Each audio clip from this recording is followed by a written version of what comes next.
All right, 4 o'clock, so let us start. So welcome everyone. Welcome to our 5th webinar on space opportunities for climate challenges, organized by Eurisy and Groundstation.Space. My name is Remco Timmermans, and together with my co-host Corneel Bogaert, we will entertain you for the next hour about the topic of today.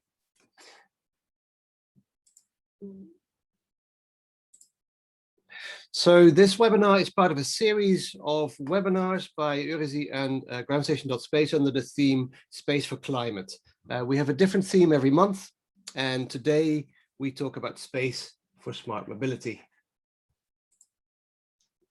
The structure of this webinar, we start with welcoming you, which I'm doing as we speak.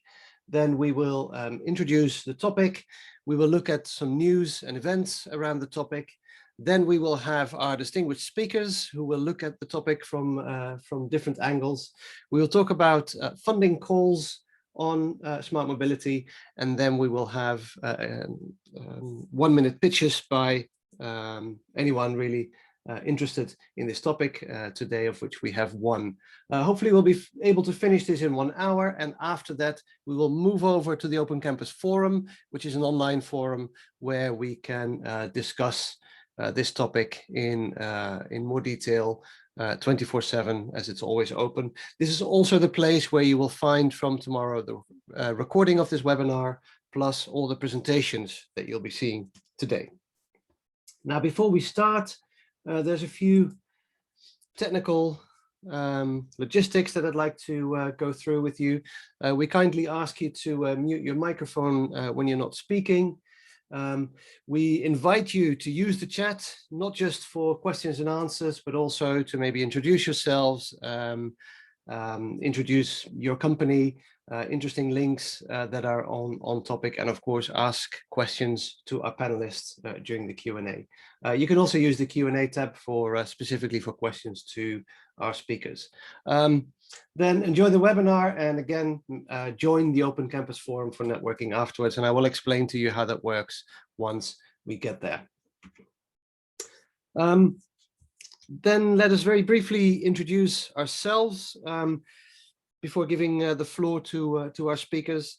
So first of all, about Groundstation.Space.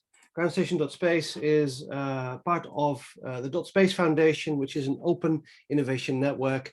And without using too many words, it's an organization that links space technologies with non-space businesses. It looks at collaborations between academia, industry, and government, very much like the speakers that we have here today. Please check out the website Groundstation.Space to connect, and of course follow us on our social media channels. Now I'll hand over to Corneel to introduce Eurisy. Corneel? Yeah, thank you very much, Remco. I will just try to share my presentation right away. Okay, I think you should be able to see it right now. Yep.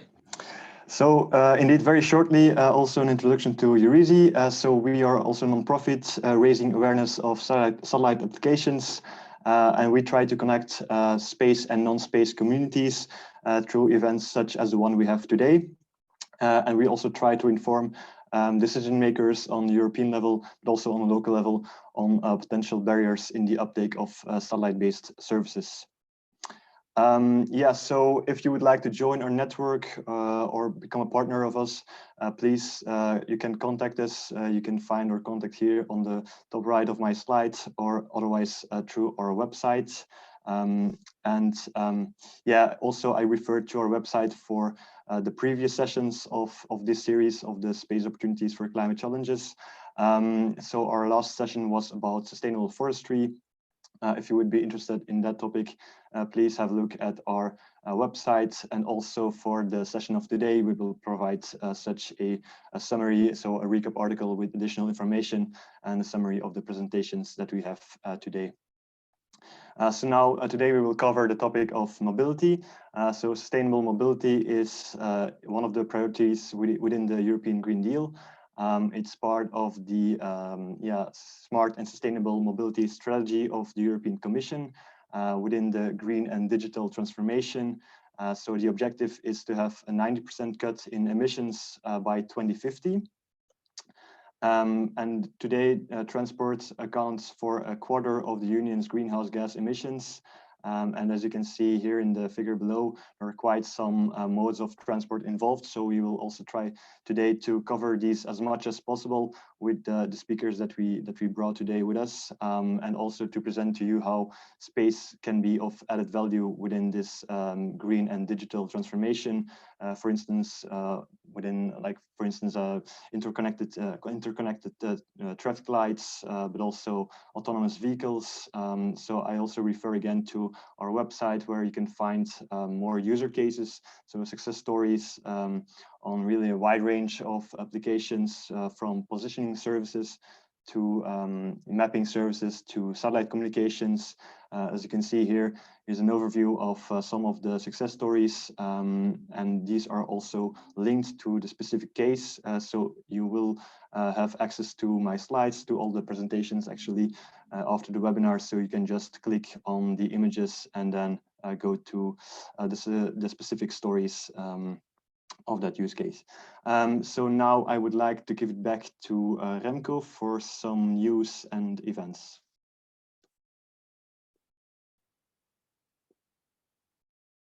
Unmute myself, and then if you can stop sharing, Cornel, I will share my screen again, and we will very quickly go through a few news and events that are relevant to the topic on space for smart mobility.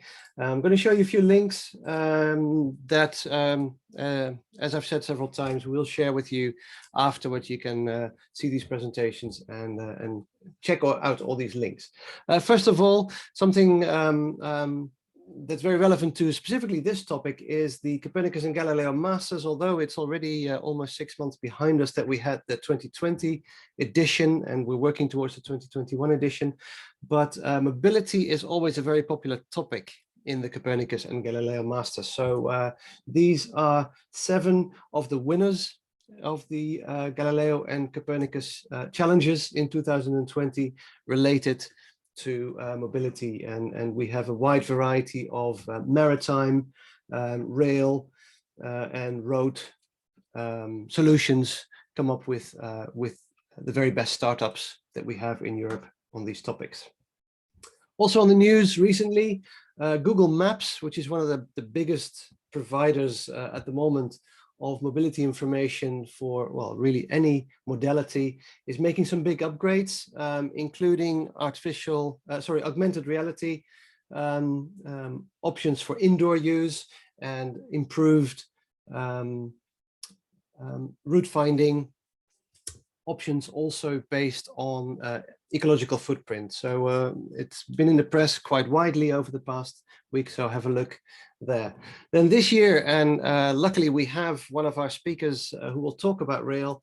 2021 is the European Year of Rail, and in fact we just had the official opening by the Portuguese presidency of the Council last week that kicks off this initiative. So do check out this link.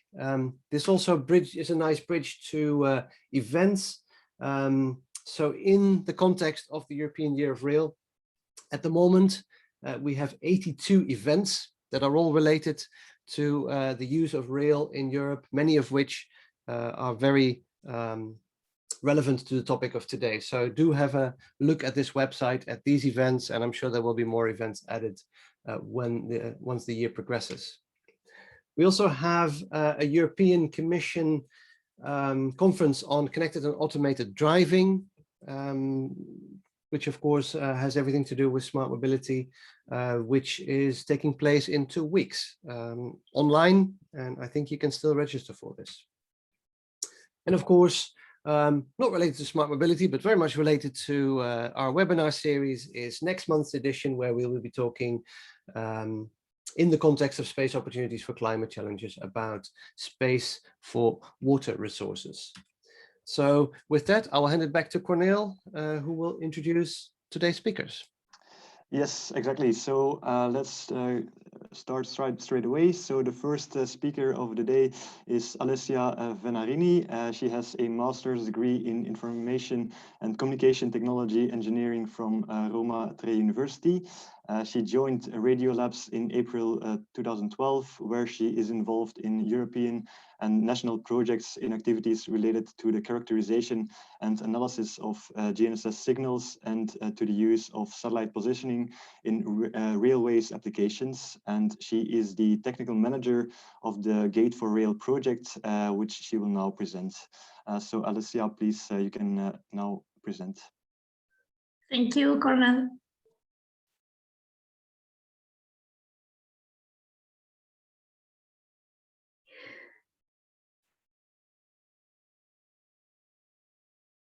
Good afternoon to everyone. I'm Alessia Venarini from Radiolabs. The European Union has declared 2021 the European Year of Rail, planning several activities to put the benefit of rail transport.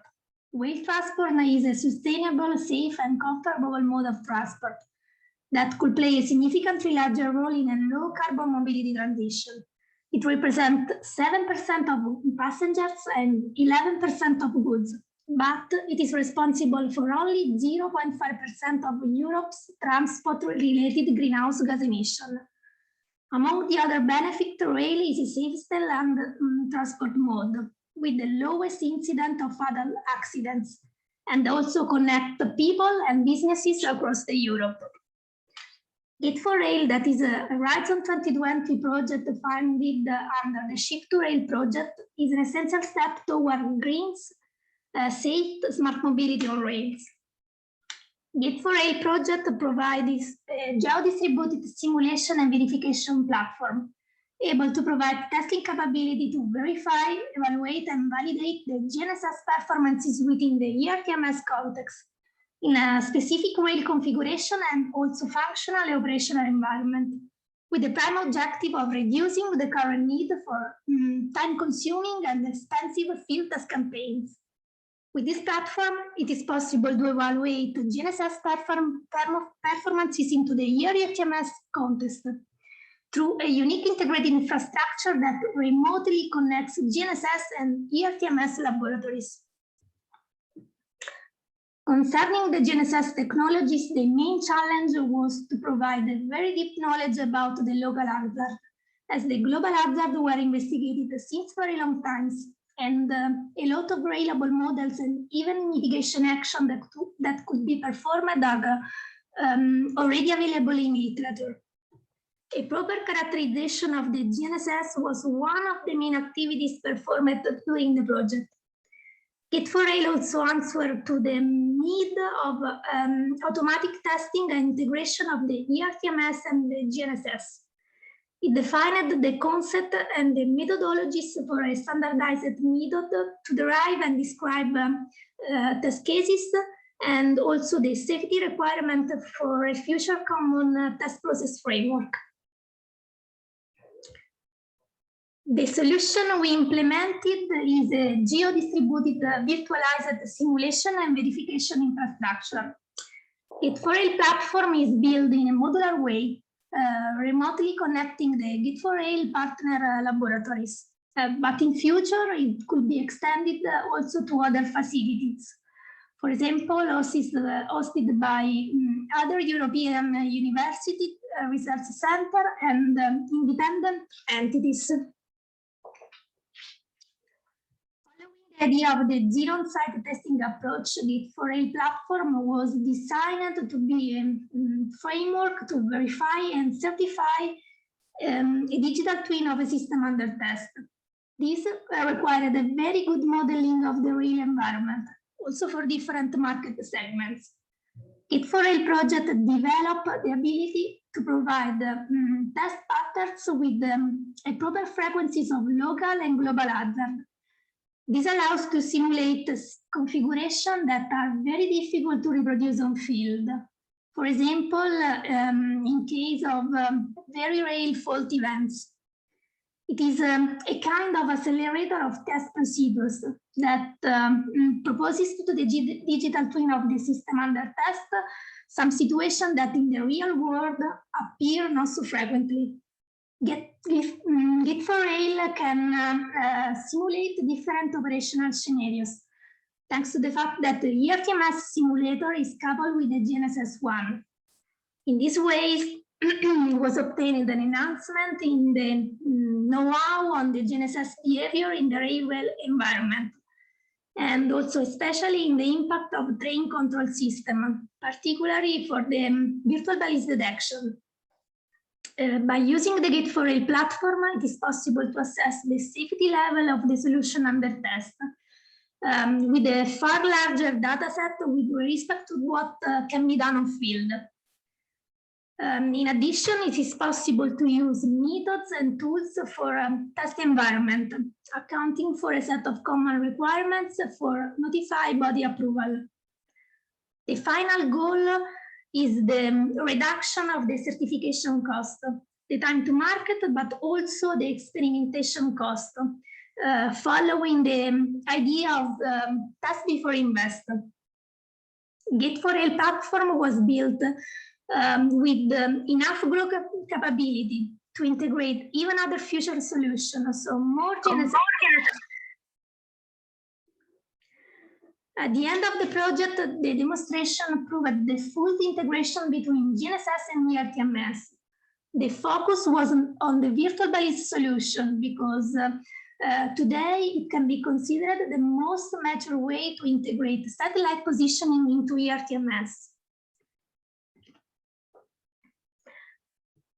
Gate4Rail platform is a simulation and verification architecture designed to be a system with very slow obsolescence, so in line with the latest technologies and their evolution.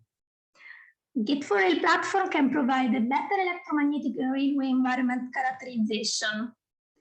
By using Gate4Rail platform, it is possible to reduce the testing cost of innovative products and service, but also improve the efficiency of the system under test.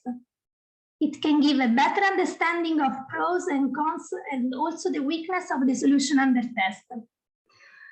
From a global point of view, the use of GNSS technologies in the ERTMS can support the reduction of the capital expenditure, and in this sense, Gate4Rail platform can contribute even to this aspect. A very strong cooperation among all the actors will allow a faster and harmonized European approval. And finally, with these technologies and moving to ERTMS everywhere, it will be possible to increase the line capacity without the need of growth of the infrastructure. So with a better employment of the infrastructure that will be deployed shortly. That's all from my side. Thank you very much for your attention. Thank you very much, Alessia, for a great presentation, and it will be interesting to see this project grow during this European Year of Rail. And I also saw that we also had a question in our chat. So after all the presentations, maybe we can come back to the questions. For now, let's continue, and yeah, let's continue to our second speaker of the day. So Mihai Gete has a master's degree from Vienna University of Technology. His experience comes from the field of software engineering with a focus on GIS, algorithms, on spatial data and OpenStreetMap, all within the domain of urban cycling and mobility. As leader developer, he will tell us more about Bike Citizens. So Mihai, please, you can now present. You're still on mute.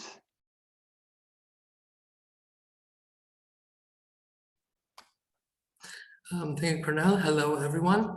My name is Mihai, and today I'll be talking about Bike Citizens and its role in active mobility. Bike Citizens is a company based in Austria. It was founded in 2011, and its goal is to create the digital home for urban cyclists. For this, Bike Citizens has taken a holistic approach to see how we can improve the situation for cyclists from basically all perspectives. We start with the first perspective, connect, which encompasses the basic functionality of how a system that can help cyclists get around is there. The main idea here is to create an application that allows people to find their way on a bicycle, to take away any worries that the roads may be difficult or maybe there are no cycling paths, and to simply support users, support cyclists in actually cycling through a city. The second pillar of Bike Citizens is the promotion. Here we want to advertise the fact that cycling exists, that it's a very cool method of transportation, and to support this with various approaches such as gamification or accomplishments through rewards, and in general by involving users and creating a bit of a promotion around cycling. The next pillar of Bike Citizens is to take basically information that we gather through how people cycle and gain insights from it. Understand what roads are good roads, what roads are bad roads, where are the problems, where is potential, how simple is it to basically put this potential to good use, and create an analytics system around the app and the data in order to help cities and governments to plan better infrastructure, to promote cycling better, and in turn to allow people to have even better ways on which to cycle, and even better conditions for cycling so that we can get more cyclists in cities and urban areas. These are a few screenshots from the Bike Citizens app, which we have recently revamped. On the left, you can see a route calculation. So Bike Citizens allows you to go on cycling optimized roads with different profiles, whether you prefer to use cycling infrastructure or you prefer to go to places quickly, there is an option for you. The second screen shows the profile and one recorded track. So as a user, you can collect your tracks and you can also gain personal insights from where you have cycled, how you cycle, and just to understand a little bit how cycling works. And third is a screenshot from one of our promotion tools, the Bike to Work campaign, which is available for specific organizations, and we also have a global campaign. Here we use the gamification methods and rankings and leaderboards in order to motivate people to cycle to work. So from the data that users allow us to collect, what can we actually gain from that? So what you see here is a screenshot of relative speeds in the city of Graz. So you can see here at a glance which intersections are have more waiting times, which streets and which intersections are very fast for cyclists. So this is a tool that can help governments and city planners prioritize where cycling infrastructure improvements are made. The other systems that we have in analytics include which roads are preferred, what are the delays and waiting times, what are the preferred paths from one place to another. Here I have another screenshot. I don't know how well you can see it. Here there are two lines. One is here in Graz at the train station, and one is in the city center. And this is basically an overview to see which paths are preferred by cyclists when going from the train station to the city center. We also participate in research projects such as the Climate Fit City project. This is the URL, climatefit.city, where we worked in cooperation with various partners such as Vito from Belgium and UNM Research to gain a better understanding of how climate affects cycling. Here we have a little screenshot where you can see based on the data we collected, to see how people behave, which paths they prefer if it's hot outside versus an average time. So this is a screenshot of Vienna, and you can actually see here on the right that on the recreational Danube Island, there are many more people who go there during hot work days. Yeah, this is it from my side. Thank you very much. One interesting thing, if you would like, is we also create this Fin smartphone mount, which you can check out at getfin.com if you ever wondered how can you put your smartphone on a bike. Okay, so that was it. Thank you very much. Thank you very much, Mihai, and very nice presentation. Also very nice to see that satellite data is actually being used to promote cycling and to improve the cycling experience. So very nice. All right, so now next up we have Celine De Gaulle. So she worked as a business analyst at the European Space Agency, measuring the impact on space applications on Earth. Celine is also passionate about aerospace and is pursuing another master in this field at the moment. So she studied several solutions to minimize the negative effects of aircraft pollution, and she will discuss one solution with us today. So please, Celine, you now have the floor. Hi, yeah, thank you, Cornel. So here we go. Yeah, so you can see my screen, right? Or not? Yeah, we can see it. Not anymore.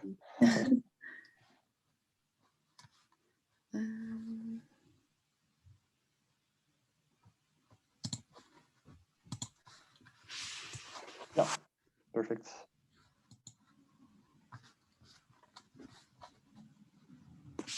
So you can you see my slide alone, or? Yeah. We can see the first slide, yeah. Ah, okay. Okay, sorry for that. Yeah, so during my time at ESA, I was a part of several projects, and there was actually one project in particular that that I found very, very interesting, and I'd like to share this project with you today because I think it fits very well within the scope of today, namely smart mobility and, well, space opportunities for climate change. So because well, aircraft pollution is still a very sensitive subject, of course, and we still don't know whether aircrafts will ever be entirely green. So it's actually very important to start looking for solutions to make them more efficient. Oh, we lost me there, I think, right? Yeah, I think you're not sharing your screen anymore. Try again. I don't know why it happened.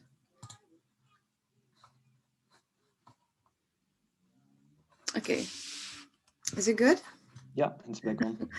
Okay, so yeah, so it's very important to look for other solutions than just green fuels, and that's what I want to show you today, because it's a project that was developed by ESA and Inmarsat, and it uses SATCOM for aviation and for air traffic control. So I have a small video for you that I would like to share. Yeah, it's I will just talk you through.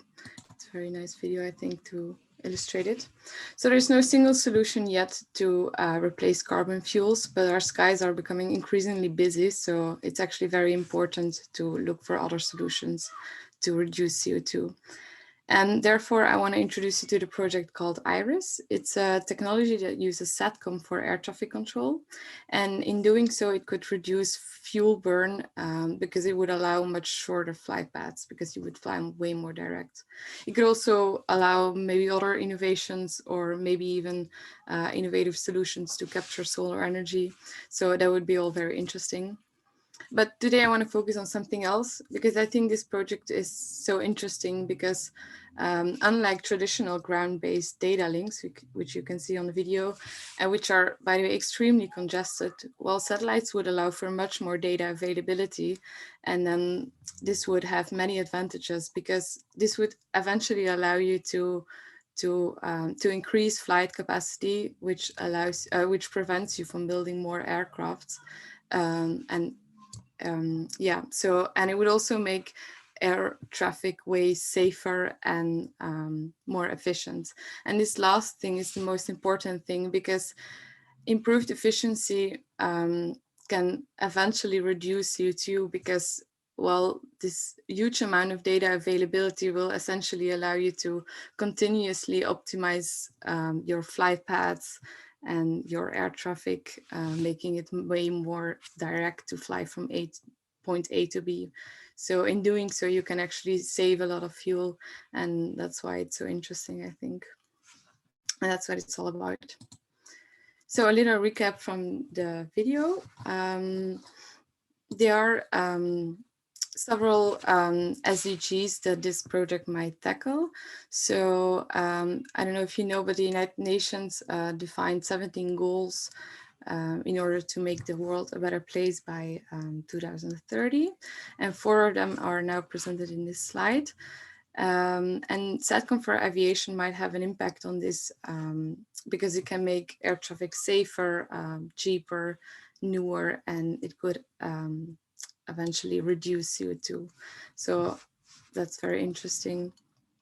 Actually, I did an analysis about how much CO2 we could eventually save by this, and the results show that CO2 emission could be reduced by 10 million tons a year. So that's a lot, because that's actually 1/3 of what's polluted in London every year. So let me tell you a bit more about how I came up with this. So there are essentially 2 flight inefficiencies that we'd like to tackle with this project. And the first one is indirect flight paths, and another one is holding patterns. So on average, European aircraft fly on average 40 kilometers more than necessary due to fragmentation of airspace. And while enhanced air-ground communication and continuous updating of trajectories could potentially reduce this inefficiency with 60%, which would result in a 1 to 2% fuel savings and reducing CO2 emission by 8.5 million tons a year. And then another inefficiency is holding patterns. So in this case, the pilot literally waits above the airport in order to get the air traffic controller on the line. And this is because these communication channels are increasingly overburdened and causing the pilot to perform these holding patterns. And on average, these holding patterns add on average an extra 12 kilometers to each flight. So in fact, this technology that I'm speaking about is Iris. Well, this is about IP connectivity for real-life water tracking and real-life communication channels. And it could potentially reduce these holding patterns by 35%, which could reduce CO2 emission by another 1.5 million tons a year. So that's quite a lot, because you should look at this in a cumulative kind of way. And if you add this up every year, and assuming this would be implemented this year, well, 10 million tons a year per year would eventually lead to 140 million tons of CO2 reduction by 2030. And there's also a huge cost efficiency that goes along with this, because only looking at the cost of carbons, you would already save 1.5 billion euro a year. And this can add up to 17 billion euro savings by 2030. So yeah, those are big numbers. And especially now with COVID, it's very important to look for cost saving solutions, and, you know, climate change and climate solutions, they will always be there, especially in aviation. So I really think that this project is very interesting, and I think it's a good step towards more sustainable aviation. So yeah, I hope we can expect that this will be implemented soon, and that we have more air connectivity in the future. This was a story I wanted to share with you. I find it very interesting. I hope you did too. And thank you for your attention. Thank you very much, Celine. And indeed, let's hope that the solution can be implemented as soon as possible. I think indeed that the aviation industry can really use a boost given the difficult situation right now. So yeah, maybe it's up to the European Commission to implement this somehow within the European Green Deal. So yeah, let's stay tuned for that. So, all right, now we can move on to our final speaker, or final guest speaker of the day. So Dr. Vasilis Agouridas is leading the European Public Co-Creation and Ecosystem Outreach activities at Airbus. Vasilis is chairman of the Urban Air Mobility Working Group of the Aerospace and Defense Industries Association of Europe, and on behalf of Airbus, the leader of the Urban Air Mobility Initiative Cities Community, launched in October 2017 within the Smart Cities Marketplace of the European Commission. So Vasilis, please, you can now present. Hello everyone, I guess you can listen to me, right? Yes, we can hear you. I will going to use the slides because I cannot share. All right. Remco, are you sharing the slides? Yep, I will share the slides now. No worries at all. So here we go. You can see now? Yes, perfect. So I would like to share some ideas about the space for urban air mobility, building on the wider context of smart mobility. I talk particularly from the perspective of the initiative Cities Community, or UIC2, which is part of the Smart Cities Marketplace of the European Commission. Can we go to the next slide, please? So just to give you an overview about what this initiative is about, it's in fact a community and the voice of 46 cities and regions across 15 countries in Europe. It has been established in 2017, and the idea is to really take not a technology-driven approach to urban air mobility, but a city perspective where cities and regions are considered as the user of these new technologies. If we go to the next slide, the scope of the initiative, and if you just one more click, it is to be city-centric and citizen needs-driven. So we really put the smart city in the center, and how we can use the third dimension to develop solutions that can be of benefit to the citizens. So if you do some more clicks, please, we will see that the idea is to focus on a sustainable urban mobility policy and demonstrators. It's not just to do a technology, to create technology test beds. You see here the 4 different areas that the cities have been considering, either as part of the policy work or demonstrators. In fact, these two are closely linked. Demonstrators they are used for bottom-up policy, and whether it is the interfaces of urban air mobility with public transport or logistics platforms or emergency services. And by urban air mobility, we do not mean just what you may have called as taxis. It's all the different types of air traffic, from smaller drones to bigger drones.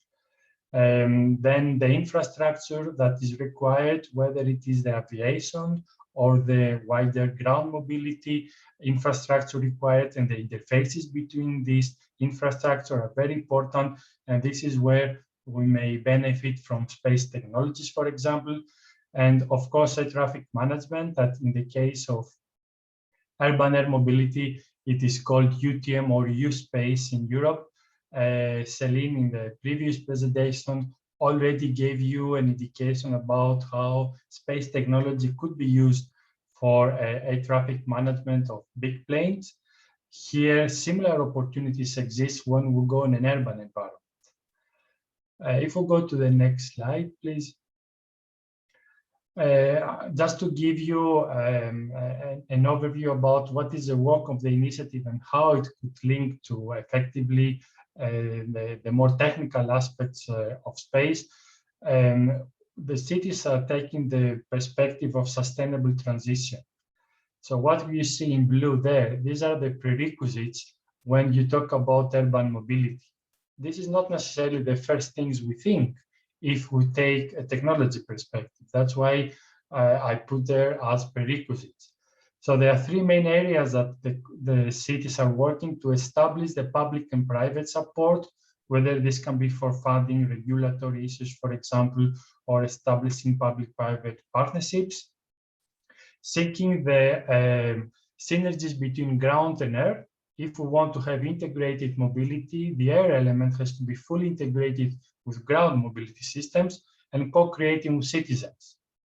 So if you make some clicks here, you can see that the task forces, which are led by cities, have been saved to address these overlaps there. One more, and we will see the task force of regulation. Just do a few clicks because there are a lot of animations there. So I don't want to say too many times next. So in blue and what it appears now, you see the different achievements and ongoing work. So one of them is the ESA space for UAM that you have seen, it has appeared there. And I will focus on the next slide we will see in a few seconds. But there is a lot of work there that relates either to funding or to doing work, for example, on mobility planning or regulatory. One of the things that I would like to explore with this community is if we could find opportunities for projects that can relate to any of these areas. And effectively what this community, the UIC2, is about is a city-centric platform to ensure a holistic approach to urban mobility, proactively engage with the citizens, and co-create with all the public actors.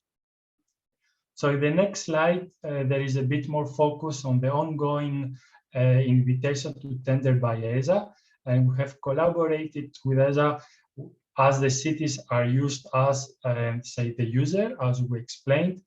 There are different areas from space we could consider, whether from, say, the spacecraft technologies or the satellite communication, of course, the navigation and the Earth observation, including the space weather. So this is what the space brings. I have just outlined to you what an initiative led by cities, where they put the needs that are coming from the citizens and the wider policy on integrated mobility are coming. So what is here is an opportunity to explore what it could be the space applications for urban air mobility. And this background can really provide, I think, food for thought and creativity. We can go intuitively to talk and to think, use a space and telecoms from management, as we have seen from Celine, for example, but in this time in an urban environment. But what it would be intriguing for me is to try to consider all the different technologies that are coming for space to less obvious topics. For example, how can we use any of the space technology to think of how we can engage with the citizens or other actors as part of the wider acceptance or social embracement as we talk of this type of technologies?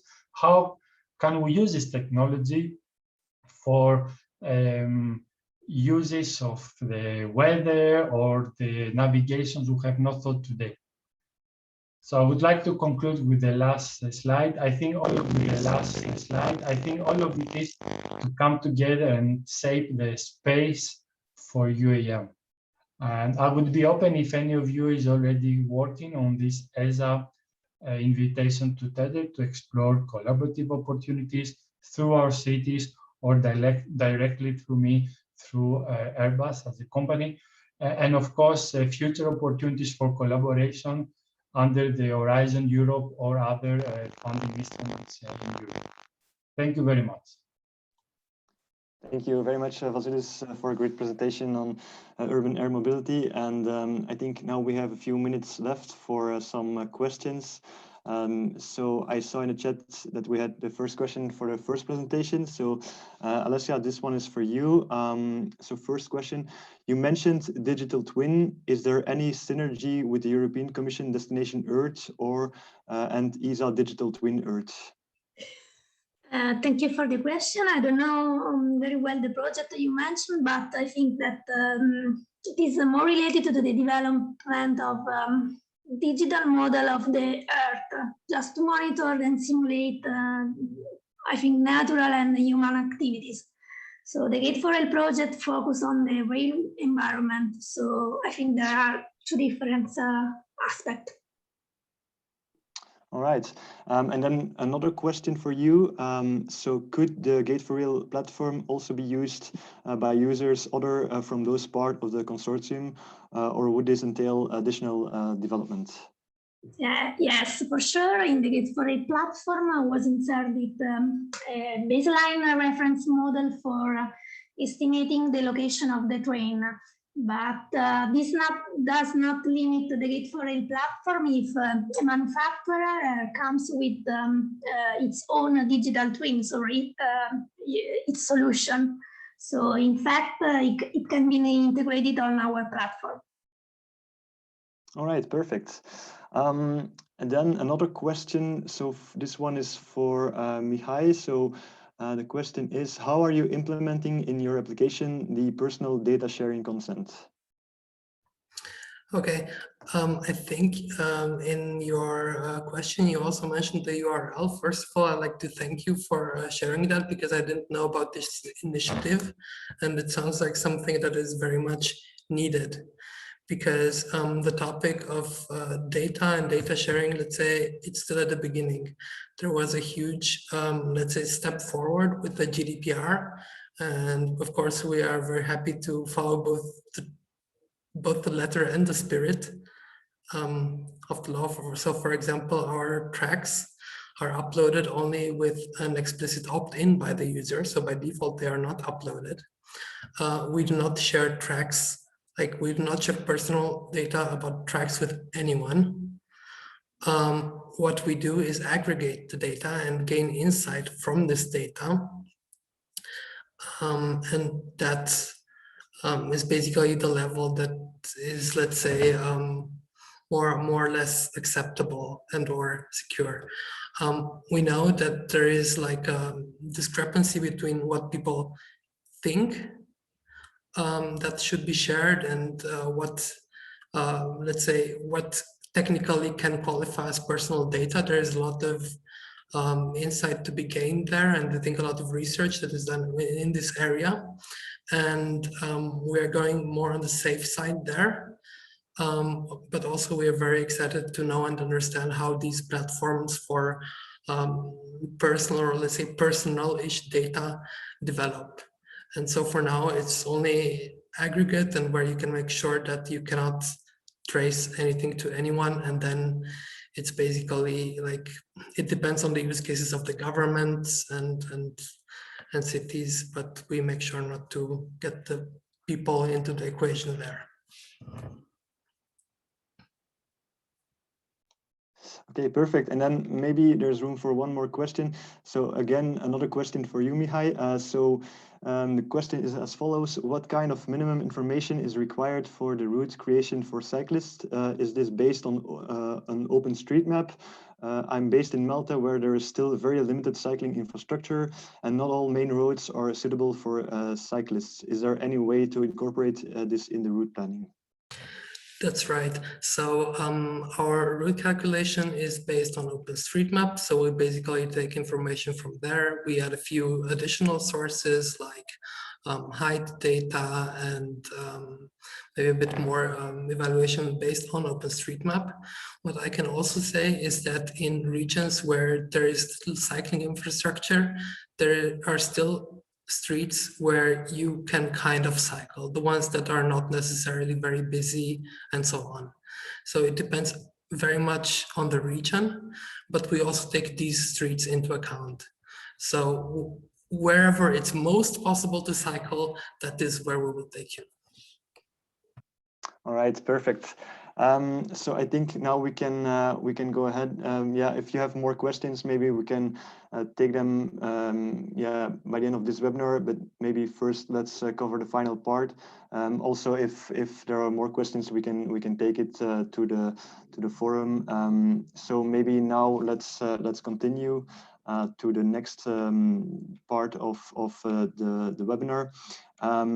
So I would like now to give the word to my colleague Alessia Donati, who will present some of the relevant European funding and innovation opportunities around smart mobility. So thank you very much, Cornel. I also have a presentation, so I will try to share it with you. Can you see it? Yes, we can see it. Perfect. Great. So indeed, first of all, I'm very happy to be here with all of you today, and thank you very much for this very interactive conversation that we are having on this key topic for the green transitions that we are going through and we will go through in the next couple of years. So also part of this webinar is most definitely the presentation of some funding opportunities that are here available. And I thank actually Vasilis before myself for having introduced one of the calls that we wanted to basically illustrate a little bit further. So this first slide is basically dedicated to the open calls from the European Space Agency, the first one being the one that indeed Vasilis mentioned earlier, and this Space for Urban Air Mobility. I will just add perhaps a couple of information in the sense that I will just say that indeed, you can see the deadline, so there is still time to apply until the 7th of May, and the activities that will be funded by the European Space Agency will reach the ceiling of 100% for a total amount up to 200 kilo euros per activities. And I will move to the next one, which is also very interesting for, I believe, the audience today, and is very much related to the concept of smart cities that are basically transmuting into digital society. So in this context, the intelligent transport system become an indispensable component for making the life of the citizens easier. So in any city, mobility is a key concern. Be it basically the trip that you need to do to go to school, to your office, or for any other purpose, citizens use transport systems to travel both within the city and outside it. So in this sense, real-time information is a critical requirement for an effective usage and operation of the intelligent transport systems for public transports. This call is a two-step call. So basically there is an outline proposal to be submitted within the 19th of April. So for those who are interested in this opportunity, there is a little bit of a rush to, let's say, meet the first deadline. And the full proposal needs to be submitted before the 24th of May. In this case, the contribution of the European Space Agency is a little bit different. So this it's going to be 50% of the project cost for a maximum of 200K for the feasibility study, but it will increase to a maximum of 1 million euros in case the proposal is about a demonstration project. The second one is, this second slide is also related to the, let's say, ESA, so the European Space Agency calls. I have here put it also one of the visual of one of our previous projects because it was mentioned and very well explained during that event. So if you want to have more information, of course, please contact me, but also go and visit our website because there is the full presentation of Ms. Roberta Mugellesi, who is the ESA technical officer for this specific call. So it's smart and uncrewed shipping. So it's again a different kind of mobility. And it is about a demonstration project and is addressing the topic of smart and uncrewed shipping. And it's about innovative solutions relied on advanced technologies such as the 5G and the positioning and navigation and timing data. Here as well, there will be two deadlines. The first one being the 15th of June, the second one the 15th of September, to so-called intake of the different proposals and relevant time for evaluation. Here again, ESA will bear up to 50% of the total project costs. And the remainder has to be financed by the tenderer or any other potential, let's say, sponsor. There is also a different percentage of participation of the European Space Agency in case the tenderer is or one of the, let's say, consortium member is a university or, let's say, micro SME. Then I would like to move to a set of calls proposed by European Institute of Innovation and Technology, and EIT is basically an entity created by the European Union back in 2008 to strengthen European ability to innovate. So since 2010, the EIT launched 8 innovation communities. Basically, each innovation community is a dynamic and creative partnership between a very diverse set of stakeholders which participates in the partnership itself. And the urban mobility is most definitely one of those. And since 2019 has been striving to encourage positive changes in the way people move around the cities. So there is now a possibility to co-found up to 400 million for the period going from 2020 to 2026. About the 6 basically thematic areas that you can see in the slide, and again there is also a link, so I would encourage all of you to go and check it out. And the overall objective of the innovation program is basically to build upon innovative ideas and to put them in practice.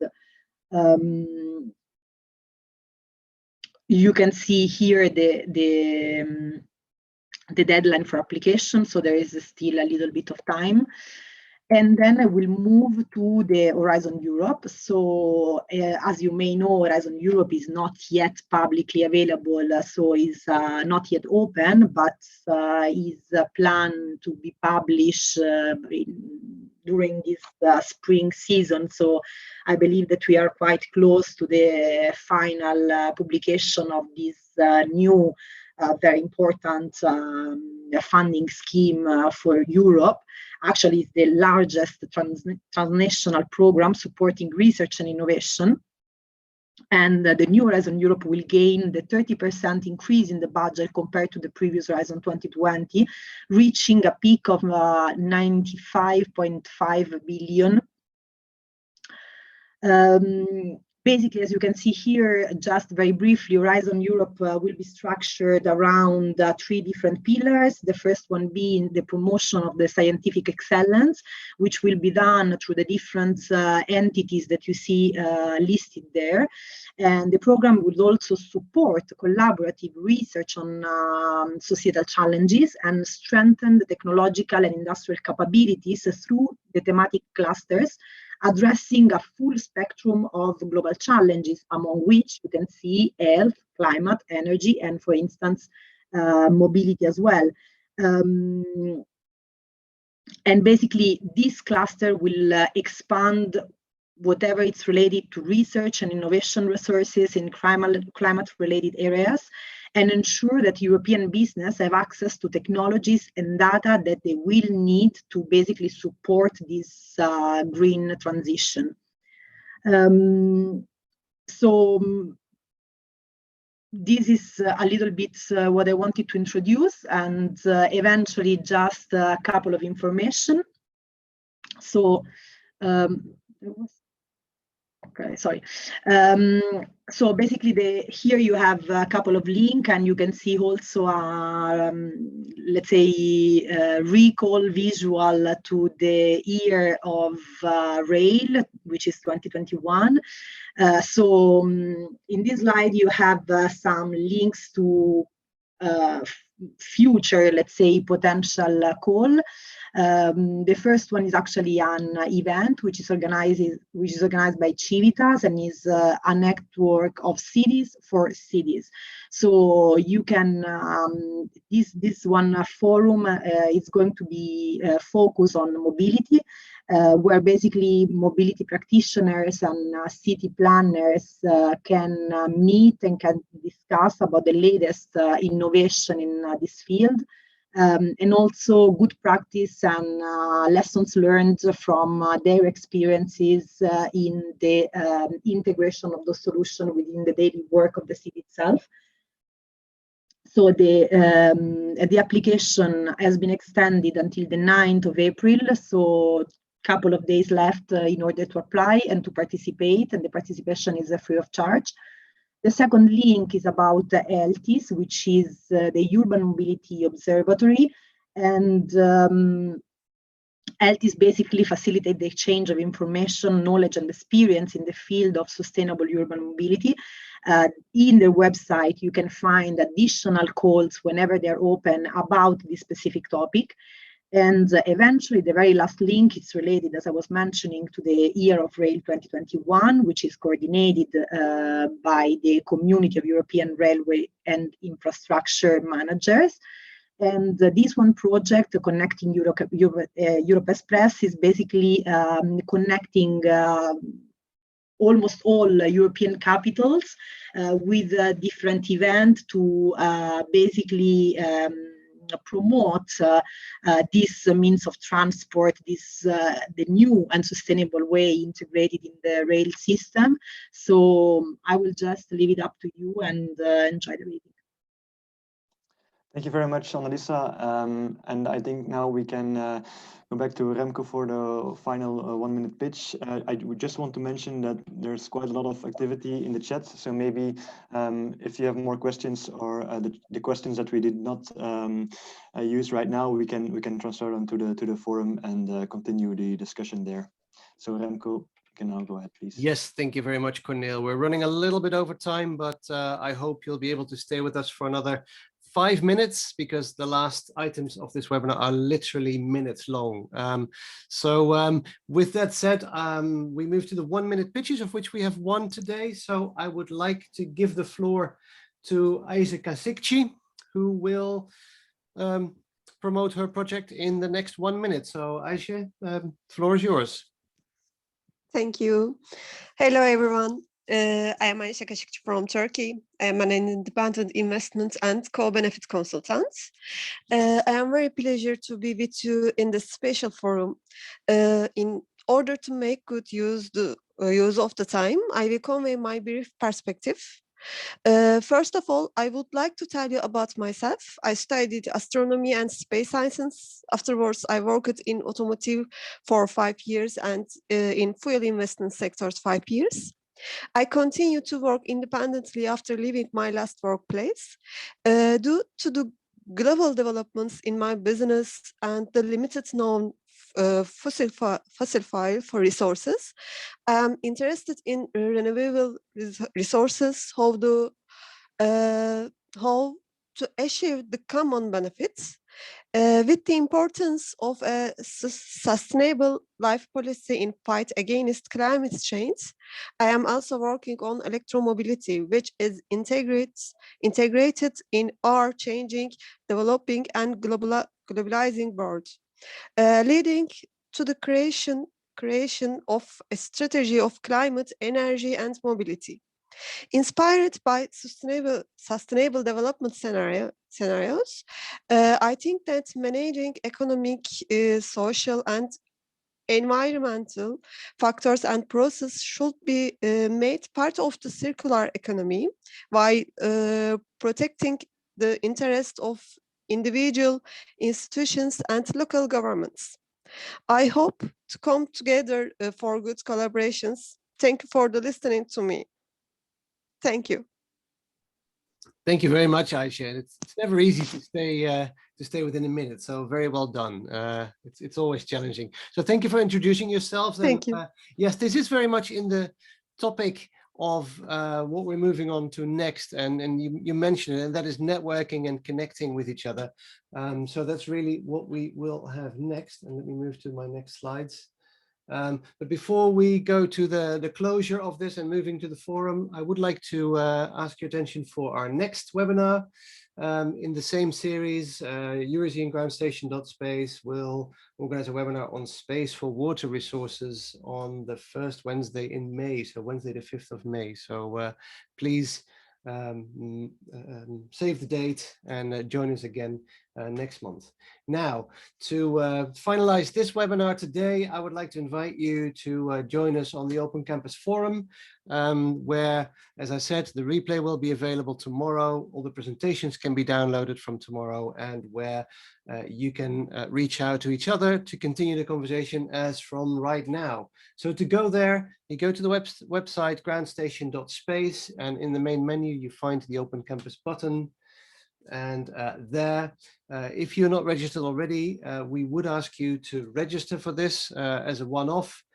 So you get a username and a password, you log in, and you can find the topic. It is ready to go in the tiles that you will see on screen. So again, please join us at the forum. And with that, we come to the end of the webinar. So I'd like to thank all our participants. Thank you very much for joining us in this Easter break time. So thank you for taking the time. And of course, a very special thank you to all our guest speakers who took the time to inform us about this very interesting topic. So thank you very much again for attending. We'll see you at the forum, and we'll see you next month at another webinar. Thank you very much.